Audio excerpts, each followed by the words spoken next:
Badrinath highway पर सेना का वाहन दुर्घटनाग्रस्त, अनियंत्रित होकर टीले पर अटका, कई जवान घायल। पंचायत चुनाव में उम्मीदवारों को राहत कर सकते हैं अधिक धनराशि खर्च। लद्दाख के बाद अब ओएनजीसी उत्तराखंड में भूतापित ऊर्जा से बनाएगी बिजली, मंथन जारी। वन भूमि को स्टाम्प पर बेच दिया, 6 लोगों पर केस, रेंजर की तहरीर पर पुलिस ने की कार्यवाही। हिमालय चोटी की बर्फ पिघली, कई अन्य चोटियां भी पड़ गई काली। नमस्कार, आप देख रहे हैं उत्तराखंड टाइम और मैं हूं आपके साथ अनुरागनी चौहान। खबरें अब विस्तार से। बद्रीनाथ राष्ट्रीय राजमार्ग पर भारतीय सेना का एक वाहन आज सुबह दुर्घटनाग्रस्त हो गया। प्राप्त जानकारी के अनुसार सुबह बिरही के पास सेना का एक वाहन अनियंत्रित होकर एक टीले पर जा अटक गया। मद्रास रेंजर के जवानों का यह वाहन बताया जा रहा है, जो कि जोशीमठ में तैनात है। इस वाहन से जवान जोशीमठ से रायवाला ऋषिकेश जा रहे थे। घटना के बाद मौके पर स्थानीय लोगों ने जवानों की मदद की। अब तक मिली जानकारी के अनुसार जवानों को मामूली चोट आई है। स्थानीय नगर निकायों के बाद अब त्रिस्तरीय पंचायत चुनाव में किस्मत आजमाने वाले उम्मीदवारों के लिए भी अधिकतम खर्च की सीमा बढ़ा दी गई है। राज्य निर्वाचन आयुक्त सुनील कुमार की ओर से बीते शुक्रवार को इस संबंध में आदेश जारी कर दिए गए हैं। त्रिस्तरीय पंचायतों में ग्राम पंचायत सदस्य व उप प्रधान को छोड़कर शेष सभी पदों के लिए खर्च की सीमा 25 से 60 हजार तक बढ़ा दी गई है।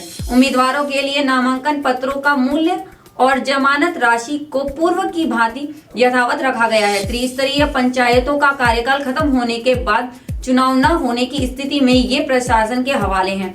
ऐसे में पंचायत चुनाव अगले साल प्रस्तावित होंगे, लेकिन आयोग इसे लेकर अपनी तैयारियों में जुटा हुआ है। इसी क्रम में पंचायत में चुनाव लड़ने वालों के लिए अधिकतम व्यय सीमा निर्धारित कर दी गई है। राज्य निर्वाचन आयुक्त की ओर से सभी जिलाधिकारियों को भेजे पत्र के अनुसार नामांकन पत्र का मूल्य, जमानत राशि व अधिकतम व्यय की सीमा दरें तत्काल प्रभाव से लागू होंगी। वाडिया इंस्टीट्यूट और गढ़वाल विश्वविद्यालय के शोध में यह बात स्पष्ट हो चुकी है कि पहाड़ की गहराई का तापमान बिजली बनाने के काम आ सकता है। सरकार भी इस दिशा में आगे बढ़ रही है। इस कड़ी में राज्य की एक टीम पिछले दिनों यूरोपीय देश आइसलैंड में गई थी। लद्दाख के बाद अब तेल और प्राकृतिक गैस निगम यानी ओएनजीसी उत्तराखंड में भी भूतापित ऊर्जा से बिजली बनाएगी। इसके लिए कंपनी ने अपने राज्य सरकार को प्रस्ताव दे दिया है, जिस पर अभी मंथन चल रहा है। उधर आइसलैंड में भूतापित ऊर्जा सर्वे को लेकर करार में 2 मंत्रालयों ने हरी झंडी तो दे दी है। अब एक मंत्रालय से अनुमति मिलने का इंतजार है। राज्य में भूतापीय ऊर्जा की अपार संभावनाएं हैं। अब आइसलैंड सरकार अपने खर्चे से उत्तराखंड में भूतापीय ऊर्जा स्रोत का अध्ययन करेगी। इसके लिए विदेश मंत्रालय को पत्र भेज दिया गया था। विदेश मंत्रालय ने गैर परंपरागत ऊर्जा स्रोत मंत्रालय को पत्र भेजा था, जिस पर मंजूरी मिल चुकी है। 2 मंत्रालयों से अनुमति के बाद अब वन, पर्यावरण एवं जलवायु परिवर्तन मंत्रालय ने भी कुछ बिंदुओं पर राज्य सरकार से जानकारी मांगी है। अपर कोसी बीट में पुचड़ी की वन भूमि को स्टाम्प पेपर पर बेचने वाले 6 लोगों के खिलाफ पुलिस ने धोखाधड़ी का केस दर्ज किया है।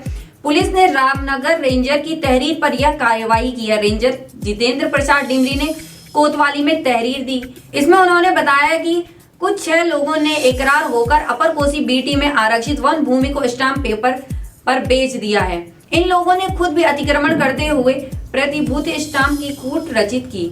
इसके बाद जमीन को खुद की बताते हुए अलग अलग कीमतों पर बेच दिया। कोतवाल अरुण कुमार सैनी ने बताया है कि तहरीर के आधार पर आरोपियों के खिलाफ धारा 420, 467, 68 व 471 के तहत केस दर्ज कर मामले की जांच शुरू कर दी गई है। बता दें कि वन विभाग की ओर से पुछीड़ में बसे अतिक्रमणकारियों को हटाने की कार्यवाही गतिमान है। हिमालय में बर्फ पिघलने की रफ्तार ने चिंता बढ़ा दी है। उत्तराखंड के पिथौरागढ़ जिले में स्थित हिंजली चोटी की बर्फ भी पिघल रही है, जिसे लेकर बुजुर्गों का मानना है कि यह कभी नहीं पिघलती। पर्यावरणविदों का कहना है कि यह सब पर्यावरण से छेड़छाड़ का असर है। वहीं पहाड़ों में पाला गिरने से कृषि पर भी प्रतिकूल प्रभाव पड़ रहा है। विगत कई वर्षों से हिमालय में मौसम चक्र परिवर्तन हो रहा है। समय पर हिमपात नहीं हो रहा है। नवंबर से मध्य जनवरी तक होने वाला हिमपात फरवरी, अंतिम फरवरी से लेकर अप्रैल तक हो रहा है, जिसके चलते बर्फ जम नहीं पा रही है और हमेशा चमकने वाली चोटियों की बर्फ तेजी से पिघल रही है और चोटियां काली पड़ती नजर आ रही हैं। मौसम जल्द मेहरबान नहीं हुआ तो इस वर्ष कुछ मिथक टूटने वाले हैं, जिसमें हिमचला की बर्फ पिघलना है। ऐसा माना जाता है कि हुंचुला की बर्फ कभी नहीं पिघलती है। नेपाल सीमा से लगे क्षेत्र में नारायण आश्रम के पास में एक चोटी है जिसे ह्युंचुली कहा जाता है।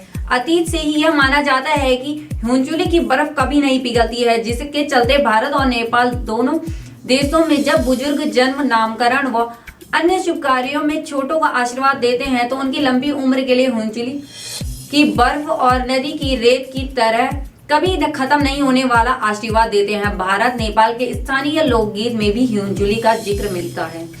बाकी की तमाम खबरों के लिए बने रहे उत्तराखंड टाइम पर। धन्यवाद।